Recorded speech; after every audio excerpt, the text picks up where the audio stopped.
John, Sandra, good afternoon. Early this afternoon, I spoke with a senior military official who basically said there were 90 jets this morning and they hit 40 different targets across Iran.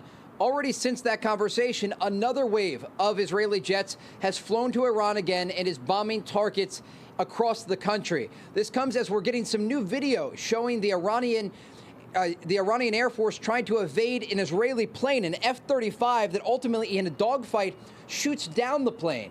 And you can see that video right here. The Israelis say this is the first time they have had an air kill like this since the 1980s. Israel's Prime Minister today, Benjamin Netanyahu, going to meet with U.S. and Israeli pilots at an airfield in southern Israel. We continue to strike targets of the terror regime in Iran and also terrorist elements in Lebanon. The achievements are significant, but much work remains. I want to again thank my friend President Trump for the cooperation between us and between Israel and the United States. Together we will continue, and together we will accomplish our missions, with God's help. Officials here say that coordination is historic, and it's very important right now as the Iranians are continuing their ballistic missile launches against this country and regional Gulf countries.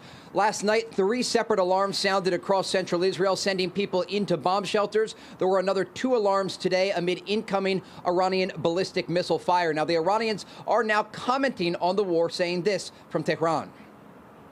We didn't start this war. This was not our war of choice. We were attacked. The aggressors are responsible for the consequences. They initiated this war, the same they did in June. So Iranians have no other choice other than continuing to resist, to defend their territory, their sovereignty, their security, as long as it takes. That official failed to mention Iran's expanding ballistic missile program or their efforts to reach a nuclear bomb in those remarks. But as the Israelis are looking at comments and action to the east, they're also looking north into southern Lebanon, where ground forces are pushing to more defensive positions inside southern Lebanon. Also, earlier today, the Israelis issued a rare evacuation order for the entirety of southern Beirut, the Dakhia neighborhood. They've been hammering this neighborhood with airstrikes, trying to go after the Iran-backed Lebanese militant group Hezbollah. John, Sandra?